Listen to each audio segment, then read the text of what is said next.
Hi all അസ്സാം വലൈക്കും. എല്ലാവർക്കും ലോ കുക്കിങ്ങിലേക്ക് സ്വാഗതം. രാവിലത്തെ ബ്രേക്ക്ഫാസ്റ്റ് ആയിട്ടോ ഡിന്നർ ആയിട്ടോ കഴിക്കാൻ പറ്റിയ നല്ലൊരു പൊറാട്ട തയ്യാറാക്കിയാലോ. ബ്രേക്ക്ഫാസ്റ്റ് ആയിട്ടോ രാത്രിയിലെ ഡിന്നർ ആയിട്ടൊക്കെ കഴിക്കാൻ പറ്റിയ നല്ലൊരു പൊറോട്ടയാണിത്. കറിയൊന്നും ഇല്ലെങ്കിലും വെറുതെ തന്നെ കഴിക്കാൻ നല്ല ടേസ്റ്റാണിത്.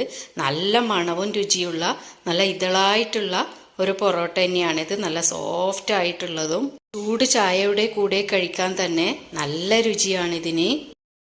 ഇത് ഉണ്ടാക്കാനായിട്ട് ആദ്യം തന്നെ മാവ് തയ്യാറാക്കണം. അതിനായിട്ട് മൈദയായാലും ഗോതമ്പ് പൊടിയായാലും ഏതായാലും പ്രശ്നമില്ല.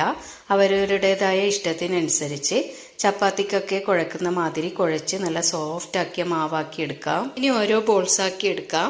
എന്നിട്ട് ചപ്പാത്തി പോലെ പരത്തിയെടുത്ത് നമ്മൾ മടക്ക് ചപ്പാത്തിയൊക്കെ ഉണ്ടാക്കുന്ന പോലെ കുറച്ച് ഓയിൽ സ്പ്രെഡ് ചെയ്ത് മൈദമാവും കൂടി സ്പ്രെഡ് ചെയ്ത് കൊടുത്ത് നാലായി മടക്കിയെടുക്കാം.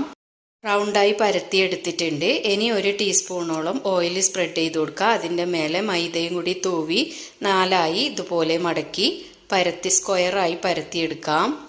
ഞാൻ ഉണ്ടാക്കിയ ഈ മാവ് അനുസരിച്ച് 8 പൊറോട്ട ആക്കാൻ പറ്റിയിട്ടുണ്ട്. അതൊക്കെ പരത്തി വെച്ചിട്ടുണ്ട്. ഇനി ഒരു ബൗളിലേക്ക് 2 മുട്ട പൊട്ടിച്ചൊഴിക്കാം. 1 ടേബിൾ സ്പൂണോളം പൊടിയായി എരിഞ്ഞ സവാളയും 1 ടീസ്പൂൺ വെളുത്തുള്ളി ഇതുപോലെ പൊടിയായി എരിഞ്ഞതും 1/4 ടീസ്പൂൺ ഉപ്പും 1/2 ടീസ്പൂൺ മുളക് പൊടിയും ചേർത്ത് നന്നായി ഒന്ന് ബീറ്റ് ചെയ്തെടുക്കാം. ഇനി പാൻ അടുപ്പത്ത് വെച്ച് 1 ടീസ്പൂൺ ഓയിൽ ഒഴിച്ചു കൊടുത്ത് പരത്തി വെച്ച ഓരോന്നും എടുത്ത് മുട്ട മിക്സിലേക്ക് മുക്കി പാനിലേക്ക് ഇട്ട് കൊടുക്കാം. 1 സെക്കൻഡ് കഴിഞ്ഞപാട് തന്നെ തിരിച്ച് ഇട്ട് കൊടുക്കാം. നല്ല ബോള് പോലെ പൊങ്ങി വരുന്നതായിരിക്കും. ആ മുട്ടയുടെയും സവാളയുടെയും വെളുത്തുള്ളിയുടെയൊക്കെ നല്ല സ്മെല്ല് ഇതിന് കിട്ടുന്നുണ്ട്. നല്ല ടേസ്റ്റുമാണ്. എല്ലാവരും മസ്റ്റായിട്ട് ട്രൈ ചെയ്ത് ഉണ്ടാക്കി നോക്കണം. അങ്ങനെ എല്ലാം തന്നെ ഓരോ ടീസ്പൂൺ വീതം ഓയിൽ ഒഴിച്ചു കൊടുത്ത് മുട്ട മിക്സിൽ മുക്കി തിരിച്ചും മറിച്ചും ഇട്ട് ചുട്ടെടുക്കാം. എല്ലാം തന്നെ നല്ല പൊങ്ങി വരുന്നത് തന്നെയായിരിക്കും. ഞാനിത് ഉണ്ടാക്കിയത് ഗോതമ്പ് പൊടിയിലാണ്. മൈദയിലായാലും നല്ല ടേസ്റ്റ് തന്നെയാണ്. ടേസ്റ്റിന് ഒരു കുറവും വരില്ല. 2 മുട്ട മിക്സ് കൊണ്ട് 8 പൊറോട്ടയായി കിട്ടിയിട്ടുമുണ്ട്.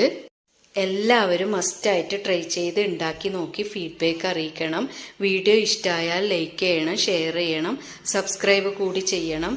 ഇൻഷാ അല്ലാഹ് മറ്റൊരു റെസിപ്പിയുമായി വീണ്ടും കാണാം.